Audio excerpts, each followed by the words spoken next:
हमको ग्रहण करना है कैसे? किसी फोर्स से या चेष्टा से, खुद का चेष्टा से, है ना, खुद का प्रयास से। किसी का फोर्स से हम भक्ति करेंगे तब तो लाभ तो उनको मिल जाएगा जो फोर्स कर रहा है, उनको ज़्यादा परसेंट चला जाएगा। अगर आप खुद आएंगे अपना चेष्टा से, तब पूरा लाभ आपको प्राप्त होगा। इसलिए प्रभु जी जैसे ही मैसेज छोड़ेंगे आज ऐसा ऐसा कार्यक्रम है तुरंत सिग्नल दे देना, हाँ हम आएंगे प्रभु जी, हम आएंगे, है ना। ये हुआ हमारा सोच सिस्टम कि हम भगवान का कथा श्रवण करने के लिए कितना उत्साही हैं, है ना। देखिए प्रभु जी हमारे चक्रधरपुर से आ गए, 150 किलोमीटर दूर से आ गए, है ना। ऐसा श्रवण करने का जो उत्साह ऐसा होना चाहिए, तभी हम भक्ति को प्राप्त कर सकते हैं। जो भक्ति का प्रथम विधि क्या है? श्रवण करना है। हम भक्ति में कितना आगे बढ़े हैं, ये हमारा एक थर्मामीटर है कि इससे हम अपने आप को नाप सकते हैं कि हम कितना, हमारा भगवान के नाम के प्रति, भगवान का कथा के प्रति हमारा कितना रुचि हुआ है, कितना हम उत्साही हैं करने के लिए। ये हम नाप सकते हैं अपने आप को कि हम भक्ति में कितना आगे बढ़े हैं। कि जिनका श्रवण करने के प्रति रुचि हुआ है, जो अच्छा श्रवण करेगा वही अच्छा से कीर्तन करेगा, है ना। तो सोच चितम, तो जो हमारा जीवन का उद्देश्य है क्या है? भगवत प्राप्ति, भगवान को प्राप्त करना। शर्मताम श्रद्धाया नित्यम ग्रंथ सोचितम कालेन न अति दीर्घेण भगवान विशते हृदय। ये भगवान हमारे हृदय में स्थापित होंगे, इतना समय नहीं लगेगा कि जैसे हम लोग को समय लग जाता है बहुत, दिन पे दिन 16 माला करते रहते सारा दिन, बहुत पूरा वर्ष के बाद चला जाता है। बोले कितना वर्ष से 16 माला कर रहे हैं? बोले 5 वर्ष से, 10 वर्ष से, 20 वर्ष हो गया, लेकिन अभी तक हृदय में भगवान नहीं है। अब नाम जप कर रहे हैं, कैसे नाम कर रहे हैं? शुद्ध नाम नहीं हो रहा है, क्योंकि बहुत सारे अपराध मूलक हम लोग बहुत सारे अपराध करते हैं, इसलिए हम लोग इतना समय लगता है ना। प्रभुपाद को प्रभुपाद बता रहे थे कि मेरे को 70 वर्ष लगा कि एक नाम शुद्ध करने के लिए 70 वर्ष लगा। तो हम लोग तो ऐसा परिवेश में जी रहे हैं जहाँ पर एक दूसरे का विरोधी, निंदा, ईर्ष्या ये सब भरा है। ऐसा परिवेश में हम जीवन यापन कर रहे हैं कि ना चाहते हो भी किसी का निंदा सुनना होगा या फिर निंदा करना होगा, ऐसे कार्यों में हैं हम लोग। तो देखिए, इसलिए हमें श्रवण करना चाहिए, है ना। एक शुद्ध नाम करने के लिए हमें शुद्ध नाम जप करना चाहिए, है ना। इसके लिए हमें अगर हम जो जैसे श्लोक बताया कि अगर हम उत्साह से, श्रद्धा से और सोच चेष्टा से इसको हम ग्रहण करेंगे, तब काले न अति दीर्घेण, समय नहीं लगेगा कि भगवान हमारे हृदय में स्थापित होंगे, है ना। तो हमारा जो उद्देश्य है भगवान को संतुष्ट करना है, भगवान को प्राप्त करना, तब हमारा उद्देश्य सफल होगा। तो श्रीमद् भागवतम जो बता रहे थे कि ये क्या है? सेतु। सेतु सबको जरूरत है। ये सेतु के बिना कोई भवसागर को पार हो नहीं सकता, ठीक है। नाव भी जरूरत है और सेतु भी, और इससे सरल उपाय क्या हो सकता है? क्योंकि कलयुग का लोग है ना हम लोग, कलयुग में सेतु कौन बनाएगा? इतना पैसा किसके पास है? उड़ के। ये तो भगवान का एक क्या बोलते हैं, अकस्मात कोई कृपा हो जाएगा, जैसे किसको हुआ था, जैसे प्रहलाद महाराज को हुआ, ध्रुव महाराज के जीवन में हुआ था। जो ध्रुव महाराज मृत्यु के ऊपर पांव रख करके चले गए सशरीर हैं। तो ऐसा कृपा बहुत मतलब कोई कोई व्यक्ति को प्राप्त होता है, बहुत बहुत सौभाग्यशाली व्यक्ति को प्राप्त होता है। तो ऐसा सौभाग्यशाली होंगे, कोई बैठे होंगे यहाँ पर, हम तो नहीं हैं। हम लोग तो ऐसा विधि भक्ति में हैं, हम लोग को विधि भक्ति को पालन करते करते ऐसा स्तर पे जाना है। श्रील प्रभुपाद दिए हैं जो विधि भक्ति वैधि भक्ति, जिसमें भगवान का जो सुबह को मंगल आरती करना और नाम जप करना, भागवत श्रवण करना, 4 नियम पालन करना, वैष्णव सदाचार का पालन करना और भगवान का जो भोग लगाना, ये सब जो विधि भक्ति में दिया हुआ है, इसको करते करते हमारा मन को ऐसा निवेश करेंगे, उसमें पूरा लगाएंगे, तब जा कर के हमारा मन शुद्ध होगा, तब वैसा स्तर पे हम लोग पहुँच सकते हैं। इसको नेक्स्ट स्टेप क्या बोलते हैं? रागानुगा भक्ति, तब हम जा कर के ऊपर पहुँच सकते हैं। तो इससे सरल एक मार्ग और भी है, हैं बताते हैं कि एक चैतन्य चरितामृत में श्लोक आता है, बोलते ये भव सागर होवे बालीचर हटिया होवे पार। ये भवसागर जो है क्या है? ये बालीचर हो जाएगा। कैसे? हरिनाम का माध्यम से। अगर कोई हरिनाम करता है कली काले नाम रूपे कृष्ण अवतार है, कली काल में भगवान कृष्ण रूप में अवतार लिए। ये नाम जो है भगवान का बहुत दयालु दयामय है। ये नाम से, नाम का बहुत प्रभाव है, नाम का कलयुग में बहुत शक्ति है। सर्वशक्ति भगवान ने इस नाम में दिया है कि नाम का शक्ति से ये भवसागर सूख जाएगा और बाली जैसे होता है रेत रेत हो जाएगा। हाटिया हो पार, इसको पैदल पैदल चले जाएंगे हम, सेतु भी जरूरत नहीं होगी। तो इसलिए हमें नाम का आश्रय लेना चाहिए, भागवतम का आश्रय लेकर के हमें इस भवसागर को पार हो सकते हैं। ये नाम इतना महिमान्वित है कि नाम और नामी मतलब अभिन्न है। तो 12:30 बज रहा है, तो एक अब नाम के ऊपर एक बहुत सुंदर एक स्टोरी है। तो एक बार नारद मुनि वैकुंठ लोक में उनको एक नौकरी मिल गया था लक्ष्मी जी के वहाँ, लक्ष्मी सेवा। लक्ष्मी सेवा क्या होता है? माता जी लोगों को पता है क्या क्या होता है? अरे लक्ष्मी सेवा नहीं मालूम है? क्या क्या होता है? माता जी लोग क्या क्या करते हैं घर में, क्या क्या कार्य करते हैं? हाँ, झाड़ू लगाना, खाना बनाना, कपड़ा धोना, यही तो होता है लक्ष्मी सेवा, है ना? इसको लक्ष्मी सेवा कहते हैं। तो वही चाकरी नारद मुनि को मिला था। तो 2-4 वर्ष किया तो लक्ष्मी देवी बहुत प्रसन्न हो गए। तो बोले तुमको बताओ, तुम्हारा क्या इच्छा है, क्या लेना है? तुम्हारा तनख्वाह लेना है ना तुमको? तो बोले हमको क्या चाहिए?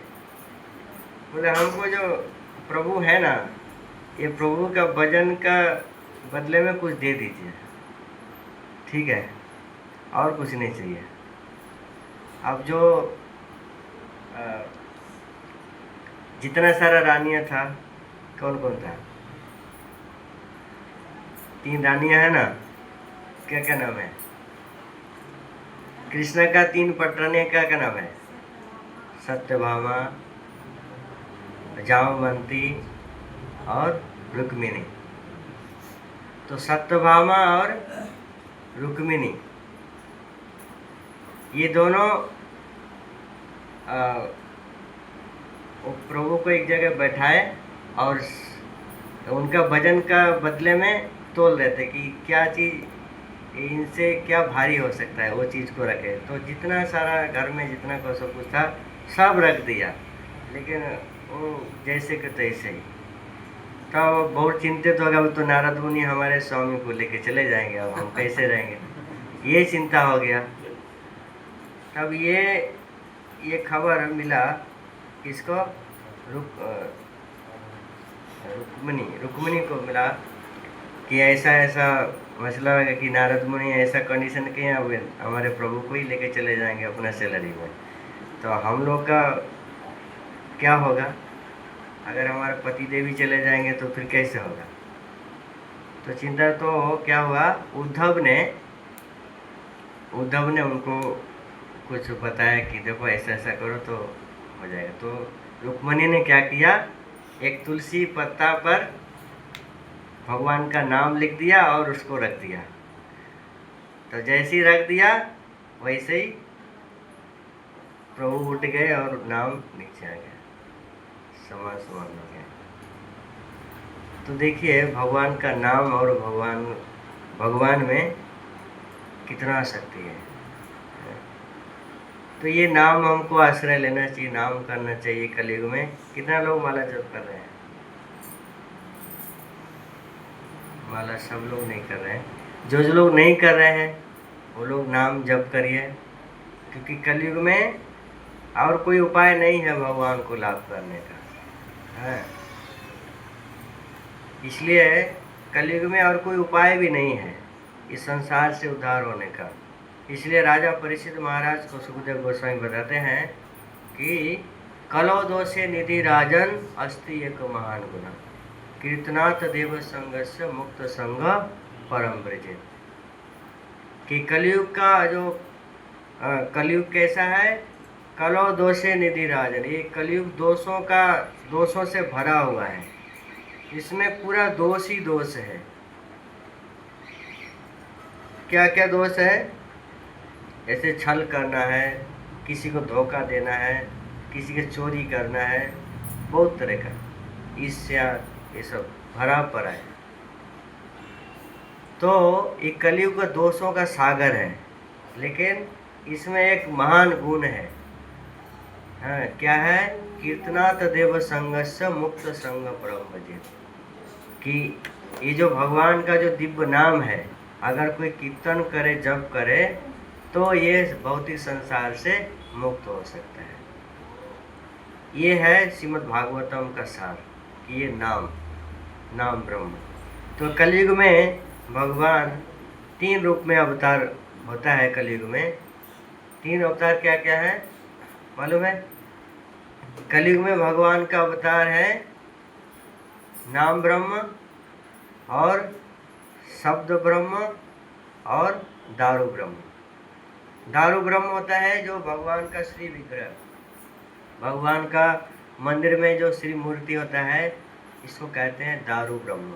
भगवान इस कलयुग में साक्षात मंदिर में दारू रूप में विराजमान है। जहाँ हम लोग मंदिर में जाते हैं, हम लोग अपना क्या बोलते हैं, इच्छा है, जो भी वासना है, इच्छा है, उसको बोलते हैं, भगवान के साथ में आदान प्रदान करते हैं अपना समस्या को। तो भगवान तो सब समय मंदिर में बैठे हैं, किस लिए? सबका समस्या सुनने के लिए, है ना। और जो यहाँ आकर के बताएगा तब उसका समाधान होगा। अब जैसा समस्या क्या हो सकता है, क्या समस्या हो सकता है, कोई बताइए क्या समस्या हो सकता है? इस संसार में तो बहुत सारा समस्या है। क्या किसी का नौकरी नहीं लग रहा है, किसी का शादी नहीं हो रहा है ना। यही तो समस्या होता है, धन का कमी है। ये सब समस्या सुनने के लिए भगवान बैठे हैं क्या? ये भी पूरा करेंगे भगवान, लेकिन असली समस्या हमको जानना चाहिए। क्या है? जन्म मृत्यु जरा व्याधि। ये जो जन्म मृत्यु जरा व्याधि है, ये लोग जो इस्कॉन में आते हैं वही लोग जानते हैं, और कोई लोग नहीं जानते। जानते हैं? आप पहले जानते थे? कि जन्म मृत्यु जरा व्याधि क्या होता है, कि इससे इस समस्या में हम लोग हैं, जन्म में जरा व्याधि, ये सब हमको दुख मिल रहा है, तथा क्लेश मिल रहा है।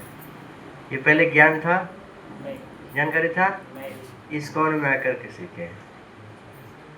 ऐसा हम लोग फील भी कर रहे हैं, देख भी रहे हैं कि लोग ऐसे समस्या में फंसे हुए हैं।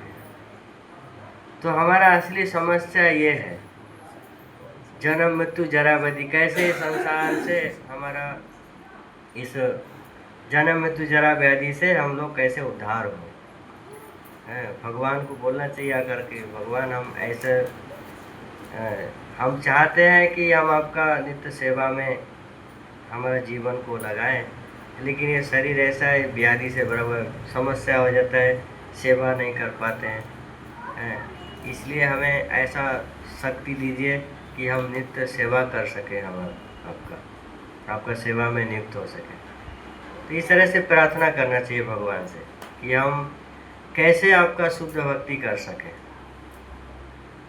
न कि सपारिवारिक समस्या, सामाजिक समस्या जो भी है इसको बोलेंगे आकर, तो मतलब हम दोबारा इस संसार में वही जन्म मृत्यु जरा व्याधि में घूमने के लिए भगवान से प्रार्थना कर रहे हैं। तो ऐसा नहीं, भगवान तो सब कुछ कर सकते हैं।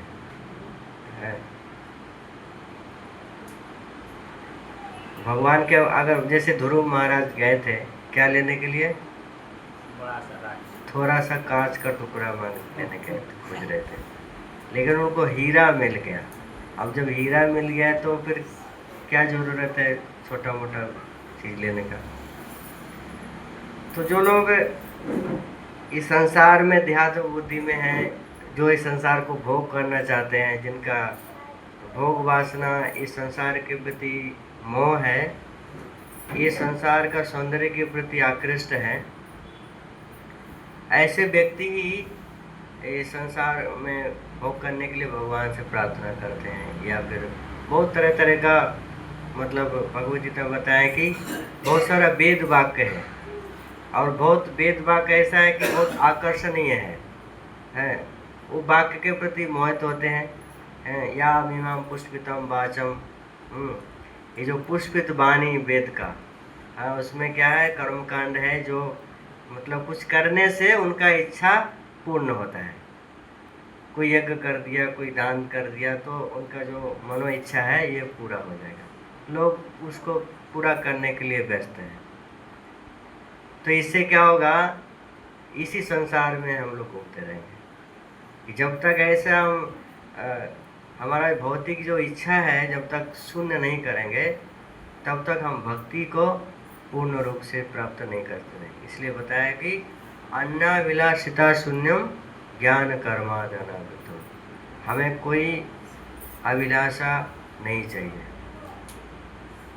क्या अभिलाषा चाहिए?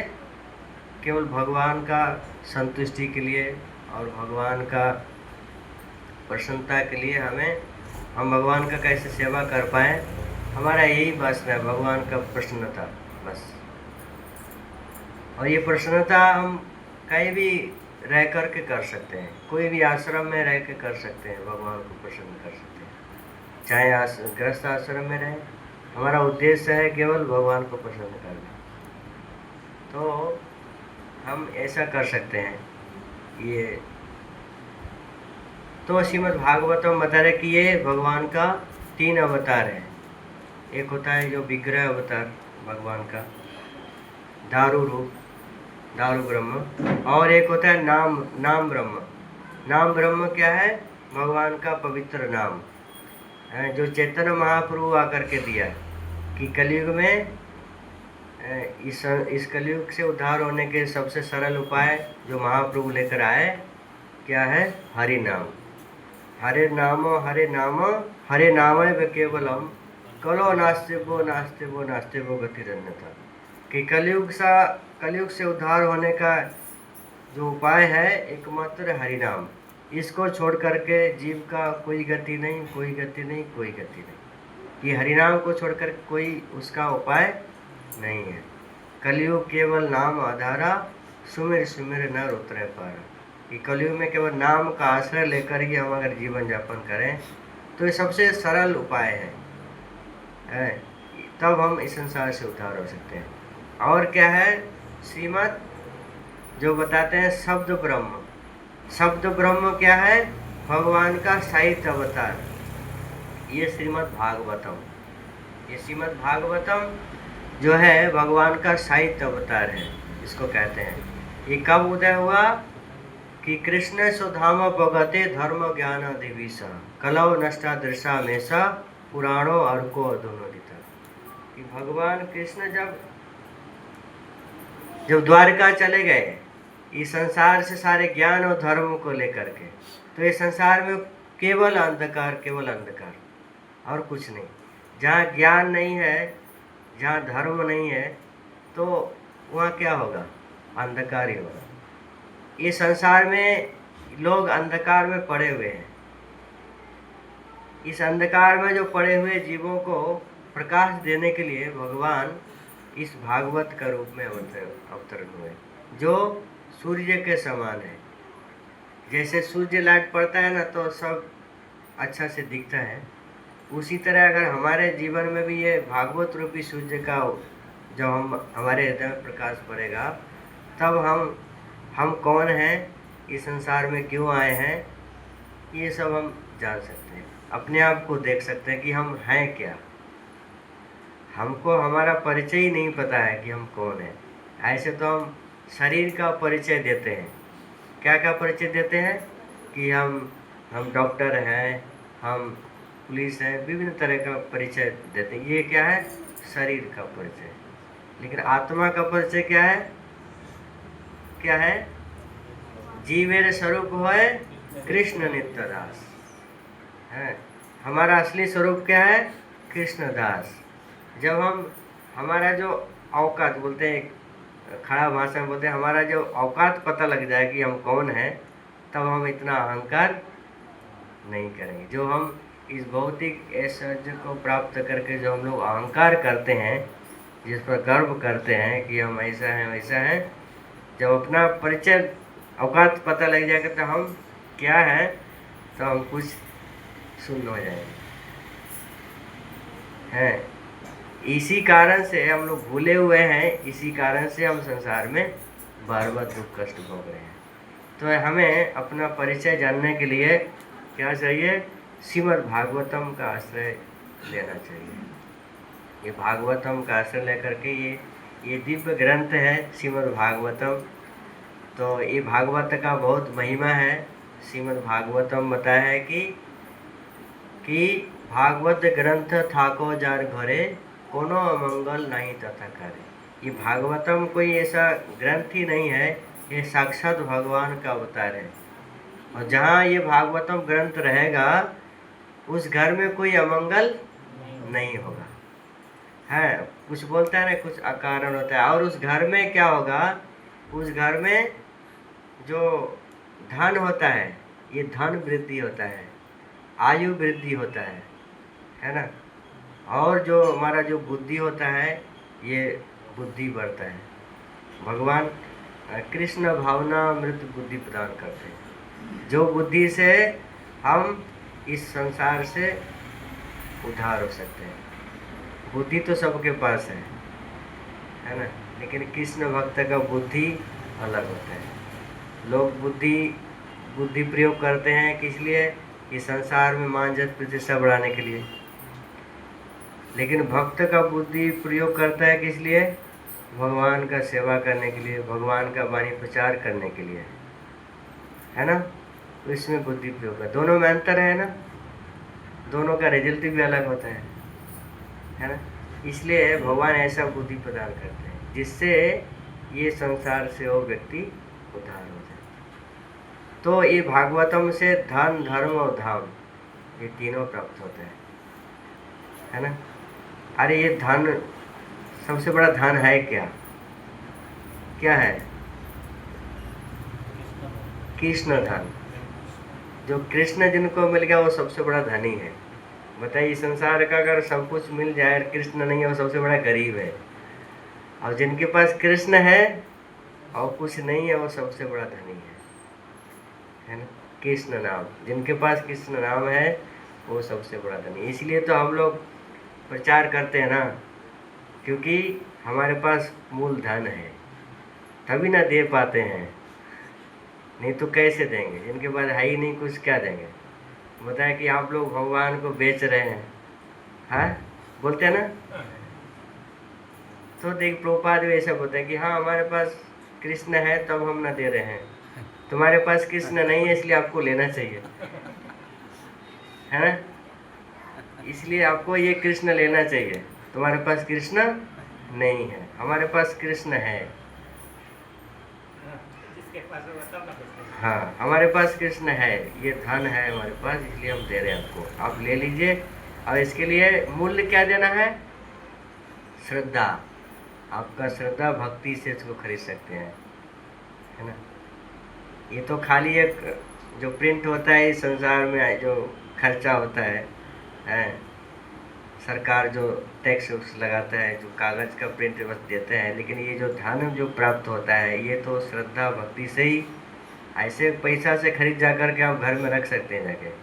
लेकिन इसका जो जो क्या बोलते हैं भागवतम का जो रस है, इसको श्रद्धा भक्ति से ही प्राप्त कर सकते हैं।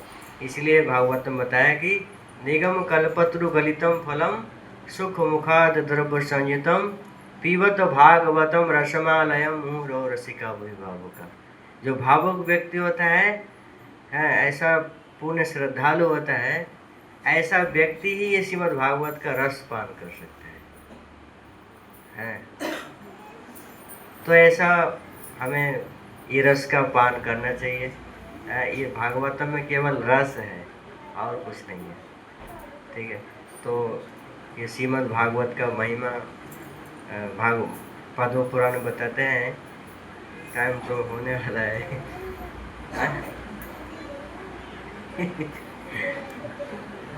इसलिए हमको जाना हुई तो श्रीमद् भागवतम ये इतना रसालू है कि इससे और बहुत अच्छा लगता है ये भागवतम रस पान करते। लोग अगर इसमें मग्न हो जाएं भागवतम का रस में तो इससे तृप्त नहीं होते हैं। जैसे परीक्षित महाराज 7 दिनों तक कुछ खाए पिए भी नहीं, पिए पानी भी नहीं पिए। इतना ये अमृत है, अमृत अमृत अमृत भी नहीं कह सकते इसको, क्योंकि अमृत तो इंद्र लेकर आए थे। जब भागवत सभा हो रहा था, सुखदेव गोस्वामी